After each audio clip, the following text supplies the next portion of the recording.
Worried about gout? Check out Ural, the effective urinary alkalinizer for gout.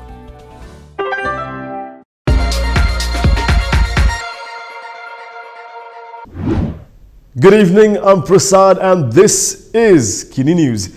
Ismail Sabri and Zaid Hamidi are now BFFs. All the new voters will get me. For all those who have voted more than once in your lifetime, it means best friends forever. This is after both leaders shared the same stage yesterday to show that Umno and BN are united. With the drama out of the way, Umno reaffirmed Ismail Sabri's designation as their PM candidate and election poster boy.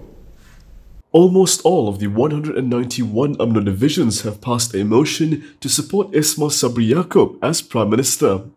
According to Party Vice President Mazir Khalid, the support given by Umno divisions was their own initiative and not because they were instructed to do so. Another Vice President, Mohammad Khalid Nordin, said the motion was also in line with the Umno Supreme Council's earlier decision to name Ismail Sabri as Umno's candidate for PM if BN wins GE15. In fact, Umno President Ahmad Zaid Hamidi was also reported as saying that Ismail Sabri will remain as BN's poster boy. On April 14th, the Umno Supreme Council unanimously proposed Ismail Sabri as the party's PM candidate for GE15. Meanwhile, sources said 132 Umno divisions had brought forth and passed the motion at their meetings, which concluded on Sunday. Yesterday, Syed Saddiq pointed his finger at Umno for the disruption he faced at the Mudah event in Muar. However, Umno isn't taking the accusation lightly. Johor BN has called on Muda President Syed Saddiq Syed Abdul Rahman to publicly apologize to Umno and BN. This is after the incumbent Muar MP alleged that Umno members disrupted his ceramah in his constituency on Sunday. Johor BN Operations Director on Hafiz Ghazi said Syed Saddiq had accused Umno and BN of causing a commotion at the talk without providing proof or witnesses. He said he even carefully observed what Syed Saddiq said in a video clip that went viral yesterday. He added that he strongly denies Syed Saddiq's extreme accusations as if to paint a bad image to BN and Umno. The Johor Menteri Besar said Syed Saddiq should apologize and take responsibility for the accusations and provocation aimed at inciting people's feelings of hatred towards Umno and BN. On Sunday, about 30 unknown individuals gathered at the Ceramah Mega Muar organized by Muda and caused a commotion when Syed Saddiq was delivering a speech. The group allegedly shouted liar repeatedly when Syed Saddiq spoke about the aid he had previously channeled to the community. There are 11 parliamentary seats up for grabs in Kuala Lumpur. However, with DAP and PKR holding most of it, this leaves Amanah in a tight spot, especially if Muda is hoping for a seat in the capital. In 2018, Amanah had to give up Titiwangsa to Bersatu despite all its groundwork.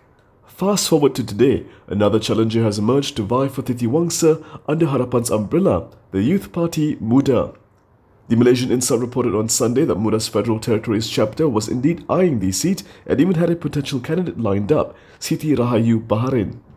Muda is not officially a member of Harapan, but the party is set to enter an electoral pact with the coalition for the 15th general election. When contacted, Amanah Secretary General Hatta Ramli was tight-lipped on Harapan's stance on Titiwangsa. Hatta also brushed off Mudah's bid for Titiwangsa, saying it was okay if they wanted to volunteer to contest there. Muda President Syed Saddiq had said that his party will respect the negotiation process with Harapan and delay announcing their candidates.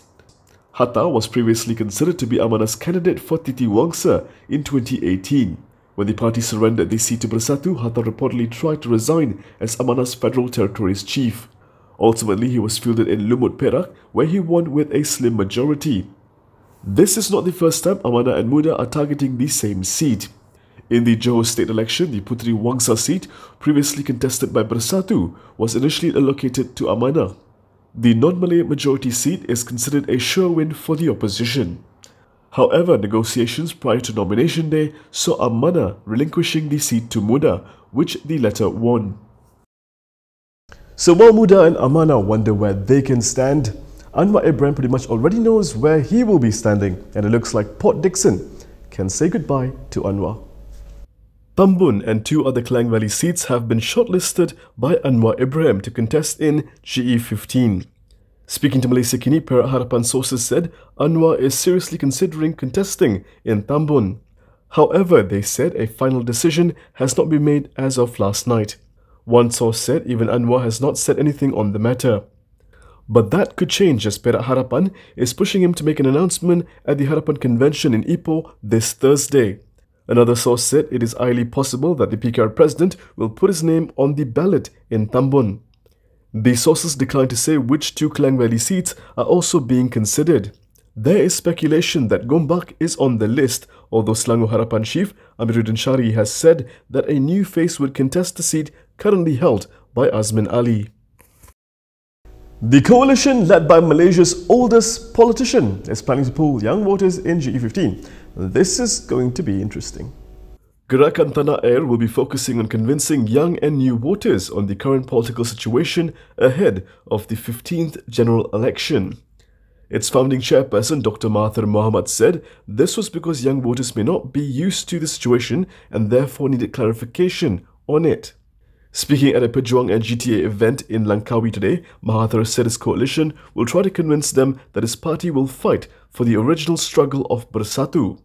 Meanwhile, the former Prime Minister said if it was true that there was a case against former AG Tommy Thomas over the allegations in his book, any action taken with regard to the case should be based on the law. On October 9th, the Cabinet agreed to form a special task force to conduct an investigation before the next course of action. The dissolution of Parliament is being challenged in court.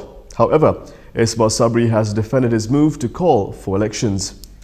Incumbent Klang MP Charles Santiago's legal challenge over the 15th general election is academic as Parliament has already been dissolved. This is Ismail Sabri Yaakob's contention in an affidavit filed at the High Court in Kuala Lumpur yesterday afternoon. The Caretaker Prime Minister also claimed that the Yang di-Pertuan Agong has already sought for GE15 to be held before the onset of the annual monsoon season this year. The affidavit by Ismail Sabri as well as the government was in support of the application to nullify the DAP lawmakers' legal challenge against the national polls being held this year. On Tuesday last week, Charles filed the civil action citing concerns over flood risks to voters if GE15 is held during the monsoon season.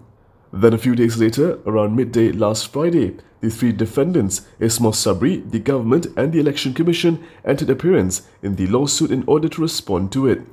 A few hours later, that same day, the trio filed a formal application to strike out the civil action. An Umno leader has revealed how Mahathir came to him because he couldn't work with DAP and Amanah when he was Prime Minister. My question is, of all people in Umno, why did Mahathir choose Tengku Adnan? Umno Treasurer Tengku Adnan Tengku Mansur has claimed that Dr. Mahathir Mohamad once sought help to rescue him from Pakatan Harapan's component parties. Tengku Adnan said when Mahathir was appointed the Prime Minister with Harapan, he was merely a puppet. The Umno leader also said Mahathir had asked him to leave Umno to join him. Speaking at the Putrajaya Umno Division meeting on Sunday, Tengku Adnan claimed that Mahathir told him that he couldn't stand DAP and Amanah.